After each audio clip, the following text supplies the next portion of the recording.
क्या नाम है आपका? अतर सिंह। अतर सिंह जी, ये बताइए, यहाँ भागवत का कार्यक्रम होना था आज से, क्या मामला है, क्या हुआ? मामला ये है कि इटावा में जो कांड हुआ है, बाकी चक्कर में प्रशासन ने मना कर दी। हम लोग हमने टेंट वेंट भी घुड़ावा दिया। हम नहीं चाहते हैं कि झगड़ा हो जाए, मतलब आगे आगे थोड़ी महीना 2 महीना बाद 10 दिन बाद हो जाएगी भागवत।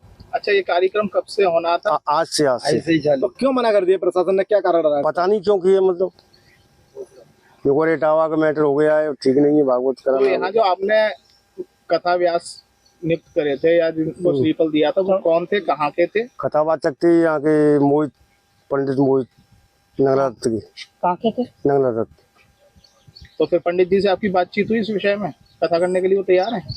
नहीं, कथा करने वो जो कह रहे हैं किसी पर दूसरे पे करा लो, मतलब हमारा ही मैटर हो रहा है। तो फिर हमने भागवती बंद कर दी, मतलब कराना। मतलब हम झगड़ा नहीं चाहते किसी से, मतलब सवाल हमारे ऊपर कोई झगड़ा हो या भागवत करे हो या झगड़ा हो। तो क्या कहा पुलिस ने, रुकवा दिया है भागवत को, क्या बोला था? जो कह रहे 10 दिन बाद 15 दिन बाद कर लेना। मतलब क्यों, कोई बताया, कुछ कारण बताया इसका? न कुछ नहीं। पंडित जी क्या कह रहे हैं? पंडित क्यों कह रहे हैं कि दूसरा कर लेना? पता नहीं क्यों कह रहे हैं, मतलब। अच्छा, कौन करा रहा था इस भागवत को? मानिक चंद। पूरा नाम बताइए। मानिक चंद यादव। अच्छा, अब उसके बाद क्या हुआ है? मानिक चंद जी कहाँ है अभी? मानिक चंद यही होंगे या है वसूली में। ये तो तब आए, उन्होंने जो कहा है इटावा का जो कहा ब्यौरा दे करके और इसको गिरवा दिया टेंट को। कब से भागवत होनी थी? और आज बैठनी थी। कौन शास्त्री जी थे? शास्त्री ये यहाँ नगला कहते, मैंने ठीक है, मैंने ब्राह्मण से वो नफरत है तो अब मैं चेंज कर दे रहा हूँ, लेकिन मेरा तो नुकसान आपको करा ये किसने कहा कि ब्राह्मण से नफरत है? कहाँ से सवाल उठा? अब जी तो ऐसे ही सुनने का माँ ब्राह्मण यादवों का वो कट गया है।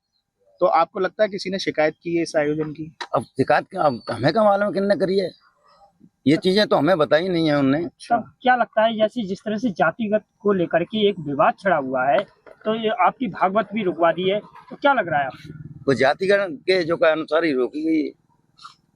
वालो और कोई शास्त्री हो तो आदर तो बिल्कुल नहीं रोकती। अच्छा, पुलिस जो आई तो क्या कह रही थी आपसे? अरे हम तो यही जबरदस्ती गिरवाया है, पांडाल मेरा सब लग गया था। अच्छा, आपका लगभग कितने रुपए का ये एस्टिमेट था या कितना खर्चा होना था और अब तक कितना खर्च हो चुका है, कितना? मेरा 6 लाख रुपए में जो का था। अच्छा, आधा पैसा मेरा चला गया। तुम भी भागवत तो वैसी हैगी। अच्छा, क्या करूं बताओ? प्रशासन से आपने शिकायत की, इस बात की क्या या अनुमति लेने का प्रयास किया? प्रयास किया हमने, गए भी हैं। फिर क्या हुआ, क्या कह रहे हैं प्रशासनिक लोग? क्या कल लिख के दिया है, कहाँ नहीं था ये? क्या बोला? एसडीओ ने लिख के दिया है 3 लोगों के लिए आदेश।